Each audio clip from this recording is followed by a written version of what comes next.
Bienvenidos a este webinar organizado por la Cámara Panameña de Empresas de Corretaje de Seguros, CAPECOSE, el cual tengo orgullo de presidir, y pues con nuestros amigos de Serfiex, que ya vamos a conocer de ellos y su experiencia respecto a las NIF 17. Para darle un poco de contexto a por qué estamos aquí, este tema es muy importante para todos los participantes de la industria de seguros. Este tema lo vimos en la Junta Directiva de la Cámara y la verdad que se le dio mucha importancia por la relevancia que tiene, ¿verdad? Y para darle un poquito de contexto, como les dije, hemos visto en distintas sesiones, en distintas plataformas, a las distintas aseguradoras panameñas, cuando nos presentan sus retos futuros, lo que ven a futuro, siempre en primer lugar aparecen las NIF 17, las normas internacionales de información financiera, y lo presentan como un gran reto. Recientemente, el 20 de julio, la Superintendencia de Seguros de Panamá sacó una circular donde pospuso la entrada en vigencia de estas normas internacionales. Esto estaba planificado para que entrara el 1 de enero del 2023, sin embargo, han llegado a la conclusión de que es necesario posponerla hasta el 1 de enero del 2024. Y la misma circular que emite la Superintendencia de Seguros, la cual es pública, la pueden ver, expresa, es bien amplia, ¿no? Y expresa las necesidades que tiene la industria de conocimiento, de prepararse en conocimiento, en plataformas tecnológicas que realmente lo puedan ayudar a llevar adelante esta implementación y procesos y en definitiva la seguridad de la información y muchas otras cosas más, que es bien amplia la nota. Nosotros al ver que esto pues era un tema de tanta importancia y que llevaba incluso a que el ente regulador pospusiera hasta un año más para darle una oportunidad a las aseguradoras que se pusieran a tono para la implementación, pues hemos decidido conversar con todos nuestros agremiados y amigos que nos acompañan hoy sobre el tema, ¿no? Y por eso el webinar de Conociendo las NIF 17 y su impacto en el sector asegurador. Para esto tenemos un invitado de lujo, y cuando le digo de lujo, es verdad que es de lujo. Tenemos pues a la empresa Serfiex, de la cual les voy a contar un poquito, y a los principales ejecutivos de ellas, que son el señor Jordi Pallés, que es un licenciado en Ciencias Actuariales de la Universidad de Barcelona, tiene un MBA por ESADE. Desde 2007 ya es el responsable, o ya entró a trabajar con Serfiex, es el responsable del área actuarial de Serfiex. Lleva a su haber unos más 50 proyectos relacionados con puesta en marcha de temas de solvencia 2, que va muy relacionado con la NIF 17, y ya más de 20 proyectos de puesta en marcha de NIF 17 en distintos mercados europeos y latinoamericanos. Con él nos acompaña Rafa García, el CEO. Me voy a jactar de usar la palabra un amigo. Nos conocemos ya hace muchos años, por allá por el 2018 estuvimos hablando de estos temas acá en Panamá con la Asociación Panameña de Aseguradores. Y Rafa, pues un licenciado en Ciencias Empresariales y Financieras. Empezó su carrera profesional en el área de banca de inversión, y desde 2002 entró a Serfiex a trabajar con ellos, y desde 2010 ya es su gerente general. Y es el responsable de toda la funcionalidad financiera del programa Risco. Y déjenme explicarle un poquito qué es esto. El Serfiex, aparte de ser una empresa de risk management financiero y ser pues especialistas en valoración de activos financieros, pasivos aseguradores, medición de riesgo de mercado, crédito, liquidez y este tipo de riesgos, como Solvencia 2 y NIF 17, han creado una plataforma, un software que se llama Risco, que es la herramienta ideal para poder llevar adelante este tipo de proyectos, ¿no? Está adecuado a más de 100 clientes, estándares de uso europeo, estándares de uso latinoamericano, y pues nada, contamos hoy en día con estos dos grandes exponentes de este negocio y de la empresa Serfiex. Así que yo creo que con este contexto le voy a pasar la guitarra un poquito a Jordi y a Rafa para que se presenten ellos mismos y nos ayuden a avanzar a darnos un poquito de su conocimiento. Muchas gracias, Beto. Muchas gracias a Capecose y a todos ustedes por el tiempo que nos van a dedicar esta mañana. Queremos darles una visión de alto nivel de IFRS 17. Esto es muy amplio, puede ser muy tedioso, puede ser muy concreto y muy táctico, pero vamos a tratar de ser estratégicos y que se queden con pocas ideas, ¿no? Y voy a empezar yo con esto y después mi compañero Jordi Pallés pues nos bajará más a la arena técnica, pero sin ser nada tediosos. Seremos claros y luego abriremos un turno de preguntas para que ustedes nos disparen y nos pongan a prueba en los retos que a ustedes les preocupan. Por favor, Jordi, puedes dar paso a los puntos que he definido. He definido 12 puntos para tratar aquí. Es muy rápido porque en cada uno de ellos podría pararme media hora, no es el caso, pero sí querría hablar de dos o tres de cada uno, ¿no? En primer lugar, ponemos ahí por qué cambiar la contabilidad a estas alturas, ¿no? De las entidades aseguradoras. Pero este es un proyecto antiguo, esto no es un proyecto nuevo, esto lleva dando vueltas en la industria financiera y aseguradora internacional desde finales del siglo pasado. Y lo que primero se hizo fue poner en marcha en el 2004 IFRS 4 y en el 2017 IFRS 17, ¿no? O sea que desde IFRS 4 han pasado 13 años. Por tanto, ha sido lento esta adopción de la norma internacional de contabilidad IFRS 17 por parte de las aseguradoras, con el objetivo de homogeneizar, de tener un marco único, compatible con todas y que represente la imagen fiel de las aseguradoras que las distintas normas locales que estaban enmarcadas en IFRS 4 no había conseguido todavía. Bueno, este es el objetivo fundamental de la norma y para eso la piedra angular es el reconocimiento del resultado, el reconocimiento del beneficio de la compañía. Esta norma se centra en el contrato de seguros y este reconocimiento del beneficio va a ser la piedra angular del proyecto. Hay cambios muy significativos respecto a IFRS 4 que tienen que ver con la fase... Hay tres fases en todos estos proyectos. Una fase de reconocimiento o identificación de grupos homogéneos de información, una fase de cálculos, de cuentas. La primera fase es la de cuentos, la segunda la de cuentas y la tercera es la fase de generación de información de balance y de cuenta de resultados. Bueno, pues en esa fase de cuentas, pues hay que hacer varias cosas relacionadas con el cálculo de flujos, de la mejor estimación de los flujos de caja que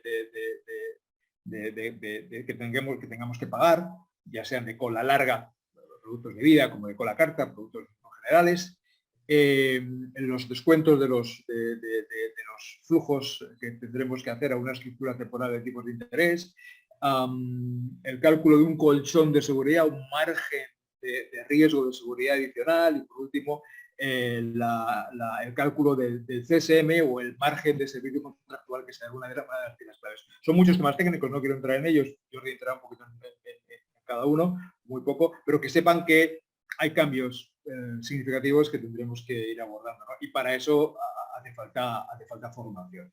Tenemos un aliado que se llama Solvencia II. Como saben, el tsunami regulatorio de los últimos años nos ha llevado a dos grandes proyectos en la industria aseguradora, IFRS 17 y Solvencia II. IFRS 17 se centra en el contrato, Solvencia II se centra en la aseguradora, estableciendo un ratio de solvencia donde en el numerador están los recursos propios de la aseguradora y en el denominador están los riesgos de la aseguradora. Riesgos de mercado, crédito, liquidez, riesgo técnico, riesgo operacional, etcétera, etcétera. Pero hay un punto común en IFRS 17 y en Solvencia II, y es la medición, la valoración del pasivo actuarial. Y esta valoración del pasivo actuarial es la valoración por su mejor estimación, donde por tanto vamos a tener flujos probabilizados que incluyan gastos, hipótesis, caídas o cualquier cosa que sea razonable tener en cuenta en los mismos, ¿no? Y este pasivo actuarial calculado de una forma específica, por best estimate, por la mejor estimación, va a ser común a IFRS 17 y a Solvencia 2. Y esto nos va a ahorrar mucho dinero y muchos esfuerzos, porque si sabemos y podemos hacer y calcular cosas ya en Solvencia 2, pues lo podremos hacer en IFRS 17. Por cierto, en Europa, Solvencia 2 empezó antes que IFRS 17. Solvencia 2 empezó en el 2016, IFRS 17 empezará ahora en primera aplicación en el 2023. En segunda aplicación ya veremos, porque todavía no. Mi primera aplicación es solamente para las entidades de la Champions League, es decir, para las que están listadas, están en bolsas o pertenecen a grupos que están en bolsa. La segunda oleada de puesta en marcha de Solvencia 2 en Europa va a depender de la transposición a la normativa local de la norma contable. Probablemente para eso tenemos por lo menos un par de años. Hasta el 2025 yo creo que no va a ser esto común en Europa para todas las entidades, ¿no? En el cuarto punto especifico, subrayo y recalco que este es un proyecto multidisciplinar. Como no nos pongamos de acuerdo actuarios, financieros, contadores e informáticos en trabajar juntos para este proyecto, no llegamos, seguro. Por tanto, hará falta que tengamos coordinación, y esta coordinación no se puede conseguir si que antes, como señalo en el punto 5, no haya habido una capacitación y un entendimiento adecuado de la norma por parte de todos. Es una norma compleja. Hay que apoyarse probablemente en especialistas para entenderla bien. Y además es una norma de principios. Es decir, hay muchas zonas grises e interpretables. Y esas interpretaciones nos tienen que ayudar a ver cómo se adaptan a nuestra casa. Hay casas complicadas, como las entidades aseguradoras de vida, donde el proyecto IFRS es más intenso que las entidades aseguradoras de general, donde es menos intenso, porque las cuentas son más sencillas. Y bueno, pues eso va a suponer pues menos tiempo, menos costes y menos necesidades probablemente que en las entidades de vida, ¿no? En el punto 6 establecemos que hay una serie de necesidades de análisis, de decisiones iniciales relacionadas con varias cosas, que nos contará Jordi, con contratos, con información homogénea de contratos, con hipótesis de valoración, con hipótesis de medición de riesgo, con metodologías, con selección de los motores de cálculo más adecuados para nuestros objetivos. Hay que industrializar tareas, hay que calcular best estimate, este mejor estimador del pasivo actuarial, del pasivo contable. Esto hay que hacerlo probablemente cada mes. Y además hay que hacerlo para una segmentación de contratos profunda. Eso no se puede hacer en Excel. Es muy complicado hacerlo con una hoja de cálculo Excel. Hay que industrializar tareas y eso no podemos hacerlo si no es con un motor de cálculo IFRS 17. En el punto 7 hablamos de las necesidades tecnológicas relacionadas con estos tres aspectos: la industrialización necesaria para que esto no se convierta en un vía crucis, en un trauma, la trazabilidad de los cálculos. Hay que saber justificar a un supervisor o a un auditor de dónde han venido las cosas, y por último la replicabilidad de los resultados cuando nos vengan a auditar o cuando nos vengan a ver. Los supervisores tendremos que ser capaces de devolverles la cifra de la contabilidad, y la cifra de la contabilidad no es lo mismo que la cifra de solvencia. La cifra de solvencia es una cifra que tiene cierta materialidad o cierto margen de materialidad. Si nos desviamos un 3, 4, 5%, no va a pasar nada, es una cifra probabilística. Aquí no, aquí si decimos que nuestros pasivos son 100, tienen que ser 100, no nos vale que sean 101 o 99, no, tienen que ser 100. Y esto hay que demostrarlo. además del motor de cálculo IFRS 17, que es donde se harán todas las cuentas, necesitaremos un sublayer IFRS 17, es decir, algo que nos prepare los asientos para llevarlos a la contabilidad. La contabilidad de los sistemas de contabilidad informáticos habituales que tengamos en casa, que habrá que adaptarlos de alguna forma. Poco, porque si el sublayer está bien construido, la adaptación será mínima, pero si el sublayer no está bien construido, la adaptación es muy complicada. Por lo tanto, recuerden esas tres piezas, porque esas tres piezas son básicas.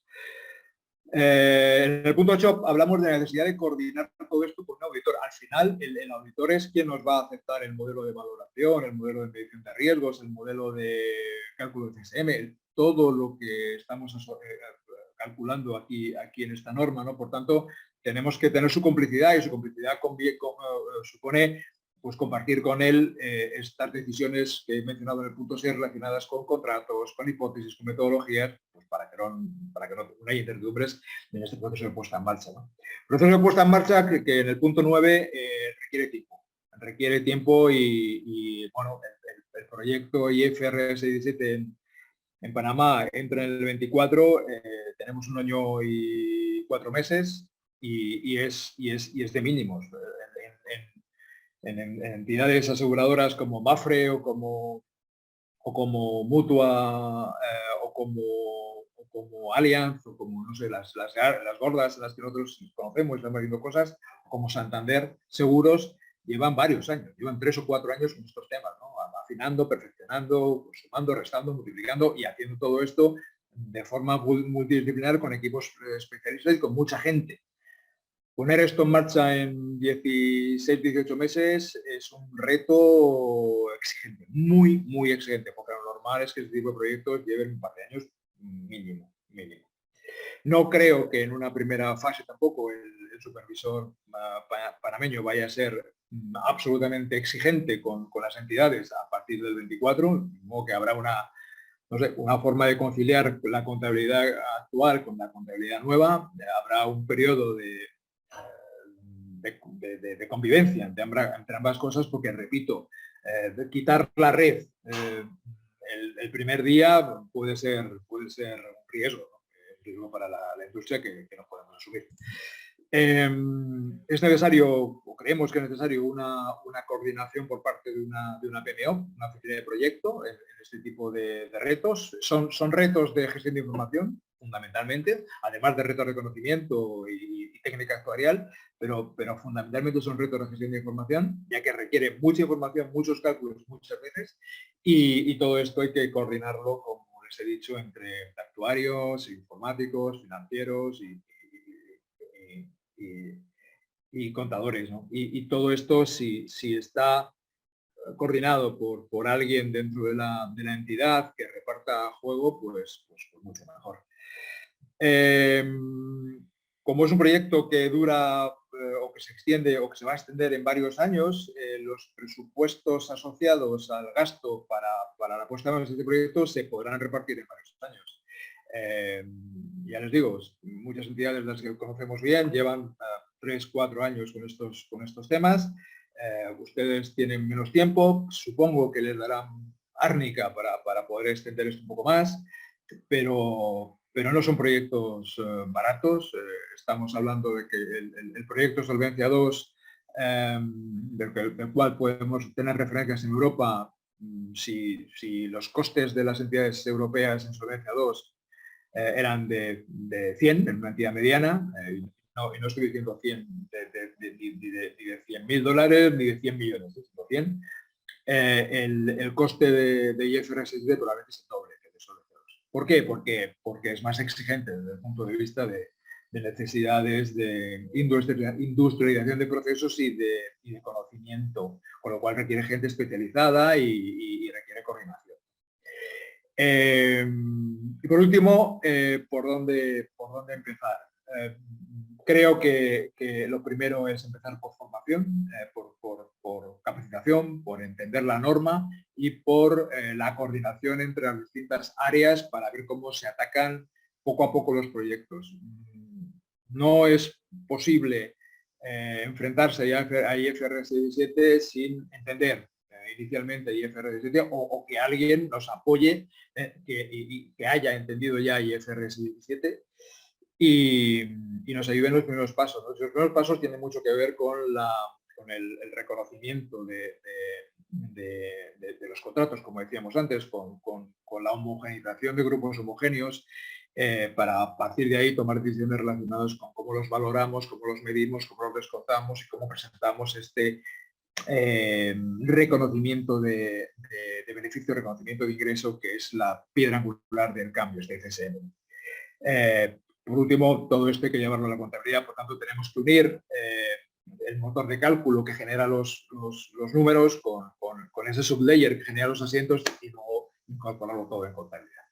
Todo esto, repito, requiere tiempo, pero hay que empezar estudiando. Hay que empezar estudiando, informándose, capacitándose y teniendo probablemente una ayuda por parte de alguien que ya se haya tropezado varias veces en esa misma piedra y que sepa evitar los errores que normalmente se cometerían yendo solos ese tipo de proyectos. Esto es IFRS 17 a muy alto nivel y le dejo a mi compañero Jordi Pallés, actuario jefe de Sergies, que nos va a ilustrar algunos de estos puntos. Jordi, cuando quieras. Muchas gracias, Rafa. Introducción muy completa para situar a todo el mundo en el ámbito de la nueva norma. Yo voy a ir quizá a remarcar algunos puntos concretos dentro de lo que ha comentado de la presentación de Rafael, a un nivel más técnico, pero tampoco con excesiva profundidad, porque la norma es amplia y como ha comentado Rafa, es una norma que habla de principios. La norma menciona esos principios, pero ahí no hay reglas, a diferencia de las transposiciones locales de la IFRS 4, donde cada uno de los principios de la IFRS 4 son ampliamente desarrollados para terminar formulando prácticamente lo que son el cálculo de las provisiones técnicas y por tanto, todo lo que va a las cuentas de resultados, ¿no?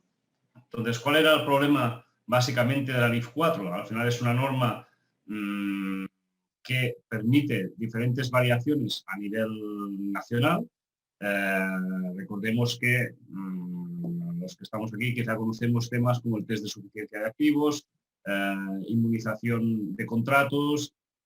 Todo esto son derivadas que nos permite la normativa IFRS 4 y por tanto hacen difícil la comparación entre diferentes legislaciones. Al final la IFRS 4, todo el pasivo o todos los contratos se valoran de forma homogénea, es decir, la provisión matemática de un grupo de seguros incluye todo el negocio con provisión matemática y todo el negocio de diferentes años y de diferentes rentabilidades, con lo cual, al final, en una compañía, sobre todo con contratos a largo plazo, es muy difícil de evaluar el rendimiento de los mismos, porque las cuentas de resultados van a saltos. Es decir, con la IFRS 4, lo que hacen nuestros apuntes en la cuenta de resultados respecto a las provisiones es la desdotación o aplicación de la provisión anterior y la dotación de la nueva provisión, con lo cual cualquier variación entre las provisiones impacta directamente en la cuenta de resultados. Al final, lo que se ha visto es que es necesario una norma global y que permita a los inversores analizar con un poco más de profundidad el rendimiento financiero de una compañía. Entonces, esta norma, pues obviamente presenta muchas dificultades, porque los riesgos en los seguros son muy complejos y sobre todo, cuanto mayor es el plazo, más difícil es de valorarlos. Y por otro lado, también son instrumentos o son entes que no se negocian en mercados regulados, con lo cual la propia compañía pone precio a los mismos basándose en sus propias estimaciones más que en condiciones de mercado, ¿no? Con lo cual eso incorporan mayor complejidad en las valoraciones respecto a otros tipos de activos o pasivos, ¿no? Adicionalmente, los contratos de seguro también pueden incorporar un componente de inversión significativo. ¿Qué significa esto? Que no todos los contratos de seguro, el riesgo básicamente es riesgo de seguro, sino que en muchos casos estamos incorporando riesgos financieros. Al final,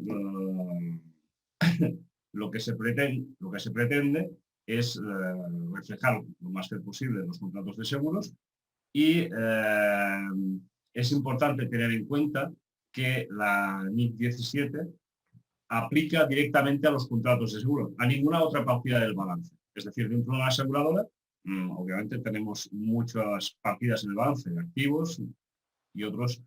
Los activos, pues vamos a valorarlos básicamente por la NIF 9 y todo lo que hace referencia a los contratos de seguro con riesgo asegurador es donde interviene la NIF 17. ¿Qué es lo que se valora o a quién aplica? ¿A qué aplica? A los contratos de seguro emitidos y al reaseguro aceptado, también al reaseguro cedido y a los contratos de inversión con componentes de participación discrecional, siempre que la entidad emita seguros. Es decir, si somos una aseguradora y emitimos contratos de inversión, cuidado, de inversión con componentes de participación discrecional, también podemos valorarlo a través de esta norma, de la NIF 17.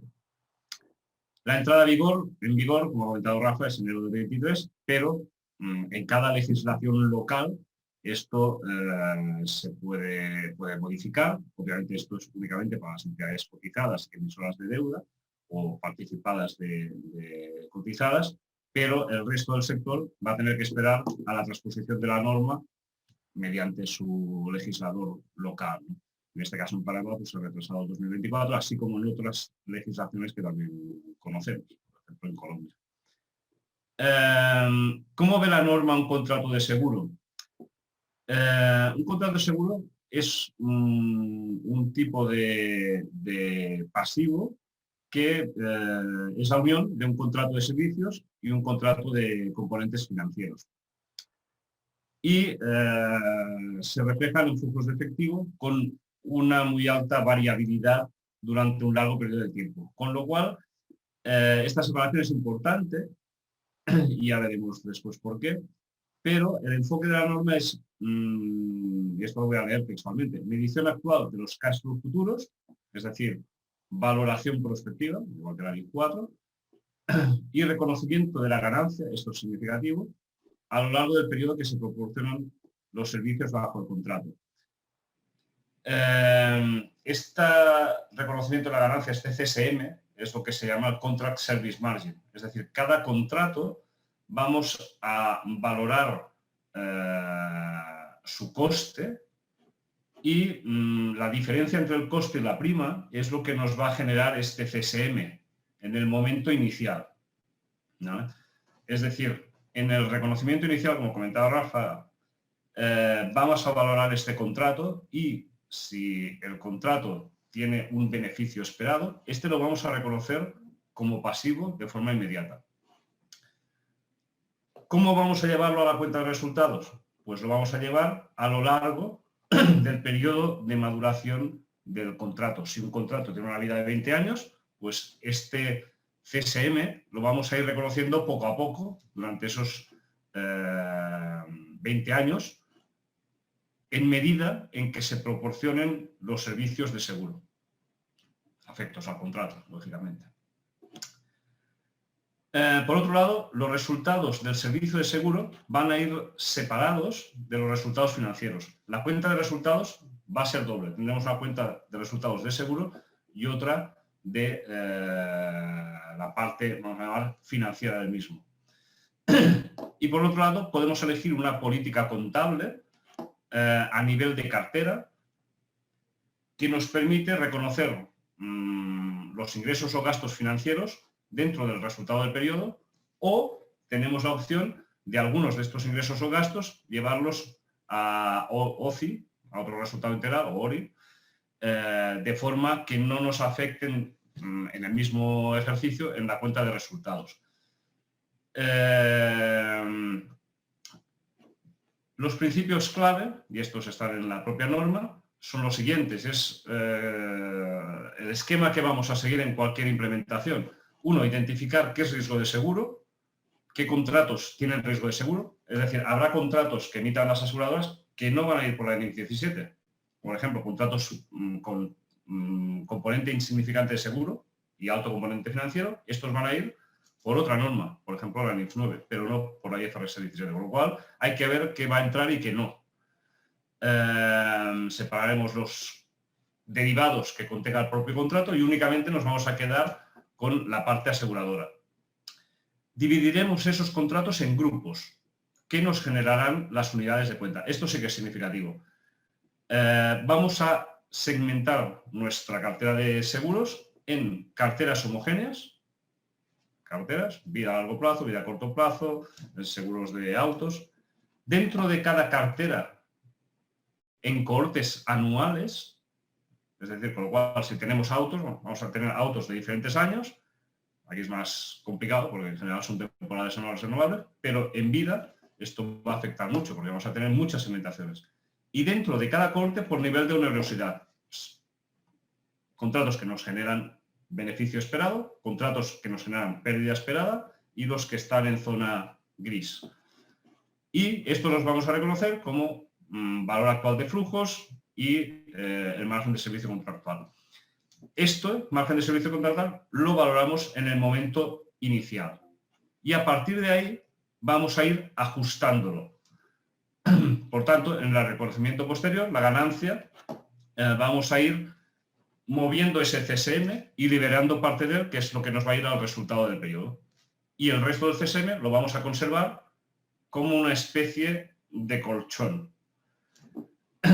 En cambio, la posible pérdida la vamos a reconocer de forma inmediata. Con lo cual, el CSM lo que nos va a permitir es amortiguar impactos negativos en el futuro, ya sean hipótesis actuariales o en la propia experiencia de los contratos. Pero nunca, y esto es importante, por la parte financiera. Presentará información cuantitativa y cualitativa. Esto ya es información adicional en la memoria. De todas estas unidades de cuenta, imagínense ustedes una compañía de vida que lleve 20 años en el mercado y con diferentes carteras, vamos a tener tantas unidades de cuenta como carteras, multiplicada por el número de añadas por el número de niveles de onerosidad que tengamos en el mismo. Con lo cual, lo que antes estamos valorando como provisión matemática como un todo, ahora vamos a llevar 30, 40, 100 o 500 unidades de cuenta, por tanto vamos a hacer 500 contabilidades sobre nuestra cartera. Y esto es lo que nos condiciona fundamentalmente el tener que acudir a la industrialización de estos procesos. Y de todo ello vamos a tener que reportar información cuantitativa y cualitativa. Existen tres modelos de valoración. El principal es el Building Block Approach y tenemos dos simplificaciones, el Premium Allocation Approach y el Variable Fee Approach. ¿En qué consiste el modelo principal? El modelo principal consiste en lo que hemos comentado ahora. Vamos a tener que calcular en el momento inicial del contrato la prima que vamos a cobrar, o las primas, valorarlas, valorar la siniestralidad y gastos necesarios para dar cumplimiento a estos contratos y añadirle un coste de capital. Es decir, como estos contratos conllevan un riesgo, mayor colchón me tendré que guardar. Por lo tanto, un ajuste por riesgo para reflejar la incertidumbre originada por riesgos no financieros, como un colchón de seguridad. Esto sí que puede estar relacionado en parte con Solvencia II, aunque de forma indirecta. Y lo que nos queda es el CSM, es decir, esto es lo que esperamos pagar, esto es lo que nos guardamos por si acaso, y la diferencia hasta llegar a la prima, en valor actual, es lo que esperamos ganar con estos contratos en el momento inicial. A partir de ahí, el CSM en cada valoración posterior va a ir cambiando, así como nuestro pasivo por cobertura restante, que es el mismo concepto que la provisión matemática o la provisión de riesgos en curso, es decir, el pasivo por los contratos de seguro.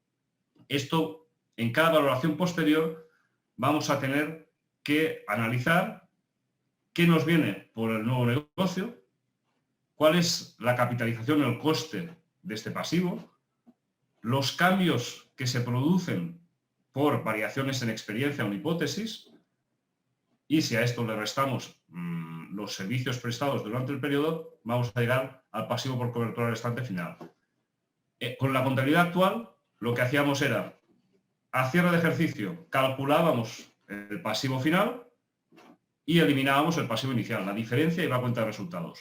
Ahora no. Ahora tendremos que hacer bastantes valoraciones. Aquí está esto simplificado, pero vamos a tener que hacer bastantes valoraciones para analizar el análisis del movimiento, análisis of movement. Es decir, para pasar del pasivo en el momento inicial del periodo al pasivo final, vamos a tener que explicar de qué nos vienen los cambios y su impacto. Lo mismo nos va a pasar con el CSM. El CSM pues, va a ir modificándose con nuevos contratos, con la capitalización. En este caso, así como el pasivo va a ir siempre descontado a las tasas del cierre de periodo o del periodo, el CSM, como lo calculamos en el momento inicial de los contratos, a posteriori, los intereses sobre el CSM van a ser a la tasa que se denominada locked-in rate o la tasa de reconocimiento inicial. Y el CSM pues, va a tener diferentes cambios. Pues si tenemos nuevos contratos que me generan beneficio, va a aumentar y va a disminuir por otras causas. Si hay un cambio en hipótesis, imaginemos cambios actuariales que aumentan la siniestralidad futura esperada, pues este CSM va a reducirse. Después de todos los cambios, vamos a llevar a resultados una parte del CSM que nos quede. Con lo cual, los impactos negativos o positivos van a ser absorbidos por este CSM y no van a ir directamente a la cuenta de resultados por su totalidad, sino únicamente por la parte que liberemos al final de cada periodo. Con lo cual, el CSM nos va a servir de alguna forma para reducir la volatilidad en nuestra cuenta de resultados. Y es el objetivo de esta normativa. A partir de ahí, este es el modelo general. Sobre todo nos va a afectar en el negocio de vida o el negocio a largo plazo, por la larga, ¿vale? El modelo de valoración nos sirve tanto para, vamos a llamar, el riesgo de la entidad soportado como para los siniestros ya ocurridos, estén o no avisados, ¿vale? El modelo general nos va a servir para todo. Sin embargo, en contratos con duración inferior al año, como todos estos cambios, al final, a cierre de ejercicio, ya van a estar producidos, la norma me permite una simplificación, que es el modelo de Premium Allocation Approach. Este modelo se parece más a lo que conocemos ahora como provisión de riesgos en curso, primas de vengadas, provisión de primas de vengadas o provisión de primas no consumidas bajo la IFRS 4. Con lo cual, va a ser más sencillo en los contratos a un año llevar este modelo. Y por último, otro modelo simplificado, donde se juntan las variaciones tanto de hipótesis actuariales como de financieras, es el modelo Variable Fee Approach. Y este afecta sobre todo cuando nuestro beneficio depende de la rentabilidad de un grupo de activos de forma directa. Es decir, prácticamente que la compañía está actuando como un comisionista sobre los contratos mantenidos. Por ejemplo, tipo Unit Link o instrumentos financieros. A partir de aquí, ¿qué impactos vamos a tener en la información financiera? Pues la cuenta de resultados va a cambiar completamente. Si estamos acostumbrados a ver en la cuenta de resultados las primas, estas van a desaparecer porque están integrados dentro del propio pasivo. Es decir, como el pasivo vamos a calcularlo, según esta diapositiva,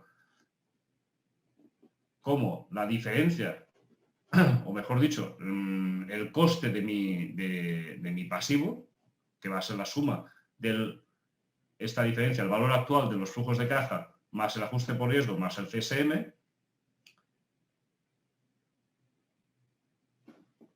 todo esto, la variación de estas partidas van a ir como ingresos del servicio del seguro. Los valores esperados, o sea, durante el periodo, lo que esperábamos pagar por reclamaciones y gastos esperados, más los cambios por el ajuste por riesgo, más el CSM atribuido, todo esto son los valores esperados que nos van a hacer disminuir nuestra provisión. Con lo cual, esta variación de lo esperado, del pasivo por cobertura restante inicial, es lo que nos va a llevar a nuestro ingreso del servicio del seguro. ¿Cuál va a ser el gasto? Pues lo que realmente ha pasado. Ingreso, lo que esperábamos. Gasto, lo que realmente ha sucedido. La diferencia es el resultado del servicio del seguro. Adicionalmente, con el mismo criterio, tendremos el resultado de la parte financiera, el resultado financiero neto, que va a ser, por un lado, nuestros ingresos, lo que realmente vamos a obtener de las inversiones, NIC 9, y nuestro coste es los intereses acreditados al pasivo.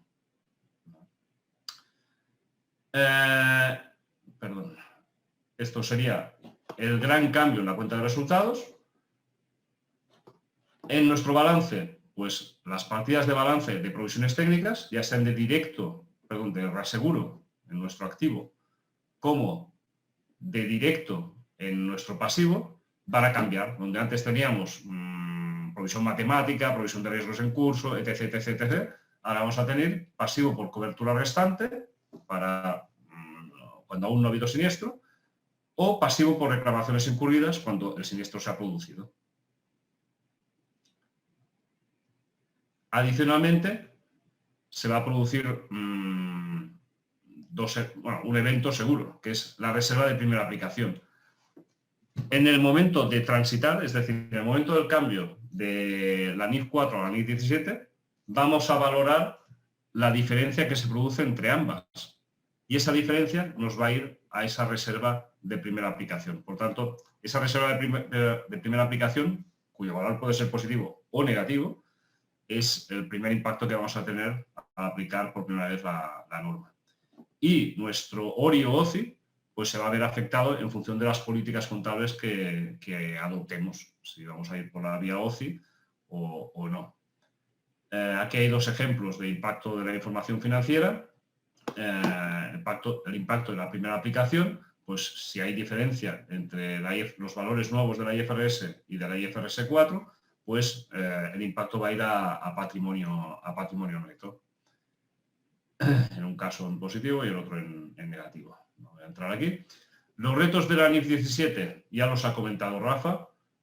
Como se pueden imaginar, hay impactos tecnológicos. Obviamente tendremos que incluir esos motores de cálculo y adaptarlos entre ellos con los General Ledger y con esa herramienta intermedia, Subledger IFRS 17. Impactos en granularidad, porque al final, donde antes hacíamos una contabilidad única, ahora vamos a separarlo en tantas microcontabilidades como unidades de cuenta hayamos detectado en nuestra entidad. Impacto en nuestra propia entidad, bueno, en la tarificación, es importante porque, como han visto, tendremos CSM en aquellas unidades de cuenta en las cuales esperemos beneficio, pero en caso de que la valoración no salga onerosa, es decir, que en el reconocimiento inicial nos generen pérdida esperada simplemente por efectos de la propia valoración. Recordemos que hay que descontar no a una tasa de interés que el actuario fija, sino a una tasa acorde con el mercado, con los instrumentos financieros que tiene la compañía. Con lo cual, puede que el negocio de vida sea rentable a largo plazo, pero si lo valorásemos en el momento inicial, podría no salir rentable. Con lo cual, esto tiene impacto en la tarificación, en la gestión de activos, etc. Y obviamente también en el gobierno de la entidad, ¿no? Sobre todo, un tema que ha hecho Rafa antes mención es comunicación entre áreas actuariales y financieras. Aquí ya el actuario y el área financiera no van por separado, sino que van a tener que ir de la mano, porque además es complicado verlo por separado.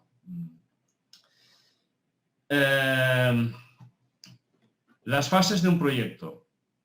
Ha comentado Rafa que esto en las entidades que conocemos, 2, 3 años, y hay algunas que llevan, como la norma salió en el año 17, desde el 17. Por suerte, no es necesario que sea tanto tiempo, porque esta norma es complicada de interpretar, con lo cual toda esta parte de interpretación, que es la que puede ser más tediosa, pues podemos ir de la mano de ayuda para avanzar lo más rápido posible. Pero bueno, en el caso de, imaginemos, un proyecto que durase un año, aquí hemos intentado establecer unos periodos imaginarios, pero lo que se podría tardar en cada una de las fases necesarias para este proyecto.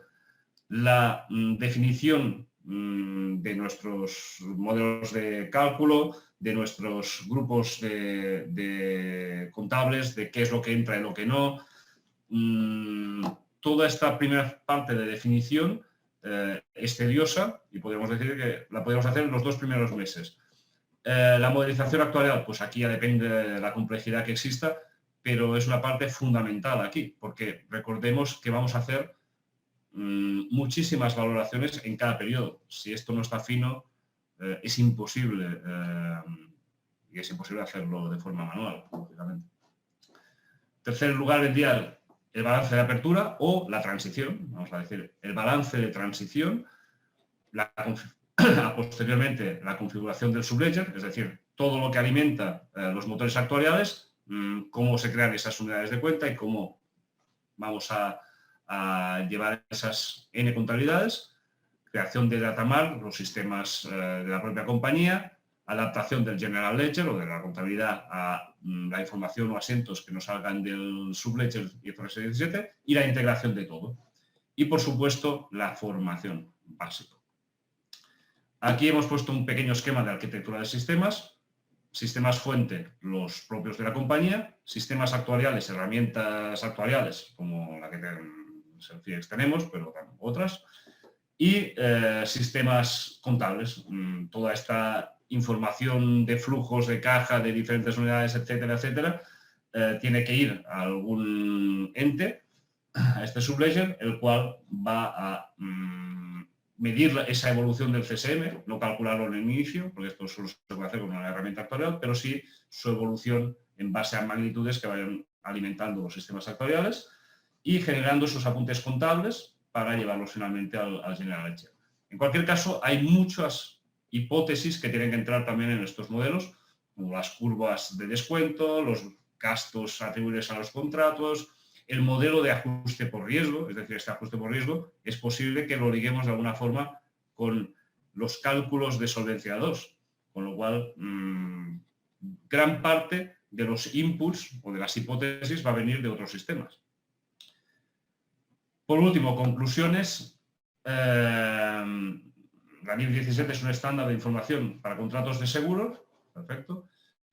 Permite una mayor transparencia y estabilidad en el resultado, como hemos comentado. El CSM va a absorber las variaciones de hipótesis actuariales, claro, siempre y cuando haya CSM. Si en algún momento la pérdida supera ese beneficio esperado, en ese mismo ejercicio vamos a tener que generar una pérdida. Pero bueno, mientras tengamos ese colchón, podemos ir absorbiendo desviaciones negativas o positivas, comentado CSM.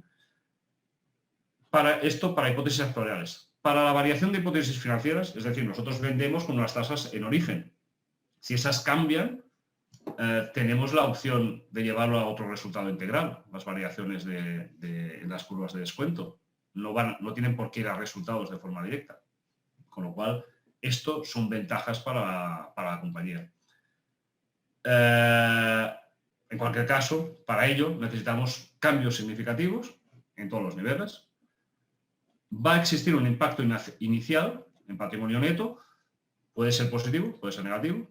Al final, las cuentas saldrán igual, porque al final el beneficio se reconocerá en un año o en otro, pero la forma de llevarlo a cabo sí que va a ser significativa en función de lo que determinamos en el momento inicial. Y la medición se va a llevar a nivel de unidad de cuenta, con lo cual para cada una de estas unidades de cuenta vamos a tener que llevar muchos cálculos para ver de dónde me van a salir las desviaciones o las diferencias con respecto a la valoración anterior, y por ello hay que industrializar este proceso. Por lo tanto, para llevar a cabo en cada valoración, en cada mes, N por M valoraciones, más otras, porque obviamente todo es adaptable, es decir, no cerramos la contabilidad muchas veces con la primera valoración, sino que queremos jugar, ¿no? Pues imagínense jugar en los cierres donde cada valoración implica 500 valoraciones.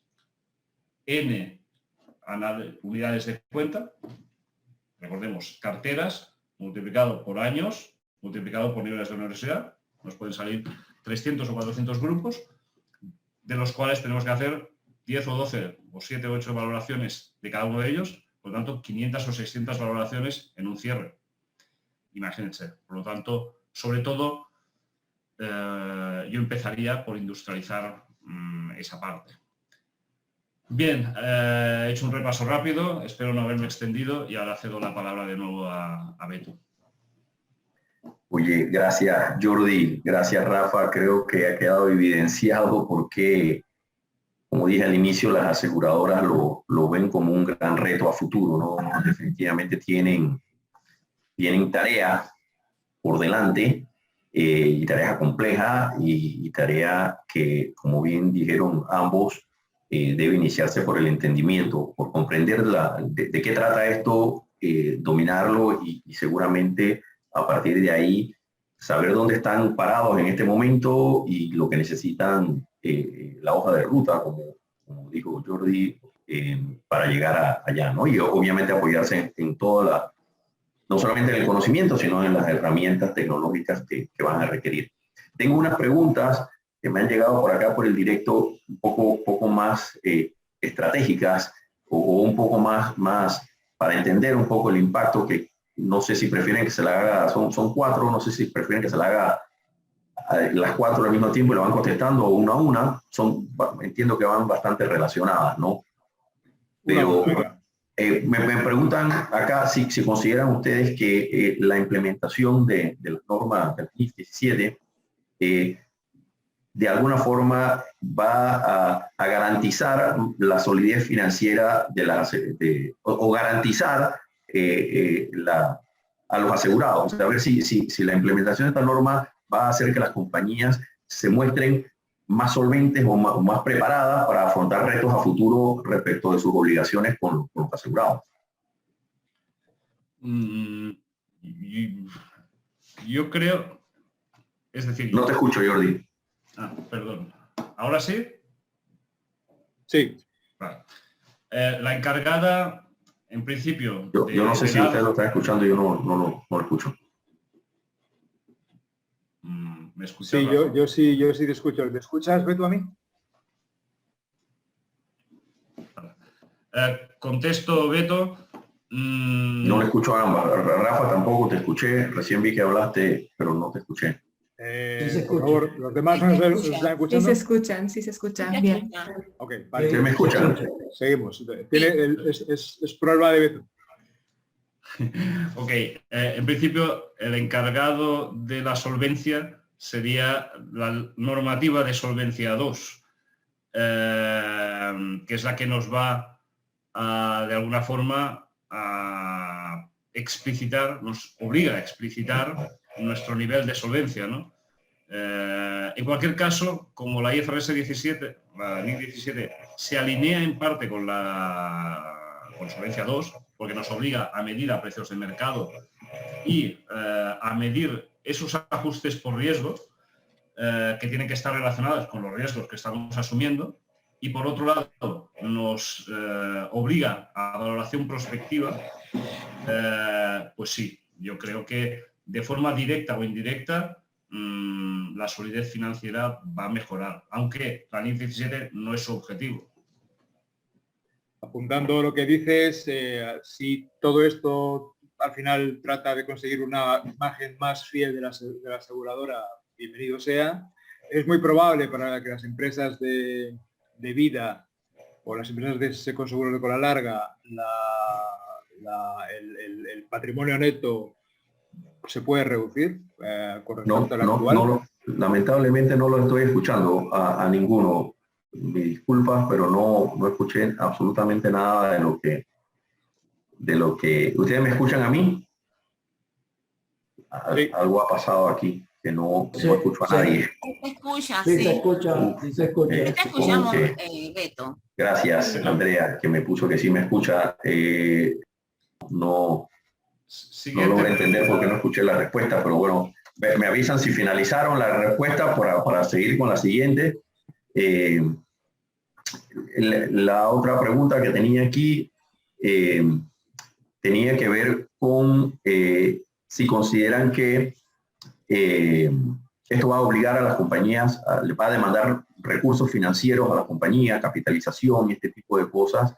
Esa es la pregunta. Y para pegarle a la siguiente, que es muy similar, si consideran que estos requerimientos de capital o de inversión afectan más a las compañías que tienen negocios del ramo de personas, vida con ahorros a largo plazo, póliza de 20, 30 años, que hay algunas compañías que son exclusivas de esos ramos, versus otras compañías que solamente venden pólizas de ramos generales, pues que son contratos anuales renovables. Entonces, si va a demandar capital y si es la respuesta es sí, se van a ver más afectadas este tipo de compañías de negocios de más largo plazo.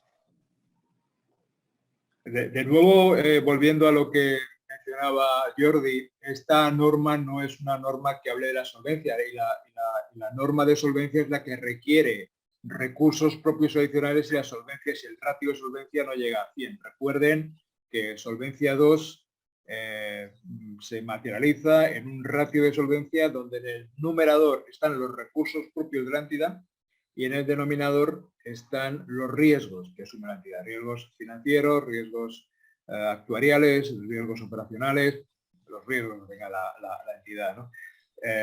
Y eso tiene que tener una coherencia y estar por encima de la cobertura de 100, ¿no? No obstante, esto va a requerir inversión, sin duda, va a requerir inversión. Pero la necesidad de capitalización no va a venir por la implantación de la IFRS 17, sino va a venir por la implantación de solvencia 2. Jordi. Sí. De hecho,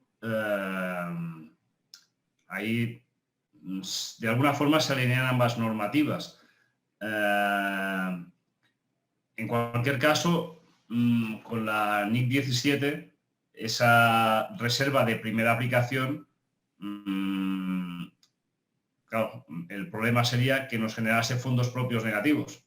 Eso sí que puede pasar. ¿Y dónde podría pasar? En una compañía con riesgos y valoraciones a muy largo plazo. Con lo cual, en el negocio de vida o de cola larga, donde hay mucho plazo y pueden pasar eventos negativos, pues es donde podría producirse una necesidad de ampliación de capital, pero lo mismo que nos pasaría en Solvencia 2, como comenta Rafa. Entonces, donde los aspectos financieros generan más volatilidad, porque la variación de las tasas, de las tasas de interés, pues podrían generar pues mucha volatilidad en el balance, ¿no? En tasas muy bajas suponen provisiones muy altas, tasas muy altas suponen provisiones más bajas. Y luego otro tema, la cola larga, los negocios de vida o de seguros de personas a largo plazo, al final requerirán unos márgenes de riesgo, ese colchón de seguridad que hemos hablado durante la presentación, más elevados que los negocios de cola corta. Por lo tanto, todo ello seguro que está relacionado, seguro que tiene implicación, pero la implicación regulatoria no va a venir por IFRS 17, va a venir por Solvencia 2. Lo normal, por otra parte, es que en Panamá, al igual que en Colombia, ambas normas se estableciesen a la vez. Así va a ser en Colombia, está previsto que sea así. En Panamá no lo hemos oído todavía, pero yo creo que lo razonable sería poner ambas normas en funcionamiento a la vez. Bueno, gracias a ambos. Ya ahora sí ya resolví el problema que tenía, así que los escuché alto y claro. Creo que ahí, Rafa, en lo último respondiste ya sobre cómo va la aplicación de la norma en algunos países vecinos. Creo que es una curiosidad del mercado. Pero bueno, más o menos nos acabas de decir algo. No sé si quieres agregar algo sobre eso y ya podemos cerrar. Hombre, no hay nadie que haya rematado todavía. En Colombia se retrasó estaba previsto empezar en el 2023, se retrasó hasta el 2024. En Perú no hay fecha todavía de puesta en marcha definitiva. En Chile quieren empezar en el 2023, lo van a tener muy complicado. Probablemente empezarán también en el 24, por tanto todo se está retrasando. En Europa, en España en particular, que es el ejemplo de lo más cercano, como les he dicho, para las multinacionales que van en primera aplicación y que dependen de grupos cotizados, sí, es verdad, empieza ahora, pero para el resto de la industria, que es muy grande y que es muy amplia y que supone un 80% de las entidades aseguradoras o más, estamos esperando a que aparezca una norma contable específica. Tiene poca pinta de que esto se haga en el 2022 o ninguna pinta, y en el 2023 veremos. Además de eso, tendrá que haber un proceso, un mínimo de estudio de impacto de todo esto durante un par de años. En Solvencia 2, les recuerdo que en Europa hubo un periodo de estudio de impacto que duró 6 años, 6 años de estudio de impacto. En Chile, los estudios de impacto de Solvencia 2 ya llevan otros 6 años por lo menos. Por tanto, pues no sé, yo creo que tenemos IFRS 17 para los próximos años y de forma escalonada, ¿no?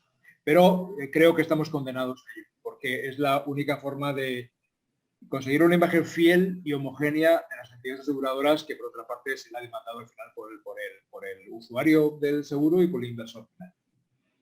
Claro, entiendo. Bueno, muchísimas gracias a ambos, Jordi, a Rafa, a todos los que nos acompañaron. Contar con ustedes con Serfía y el talento de ustedes en este webinar, pues es muy valioso.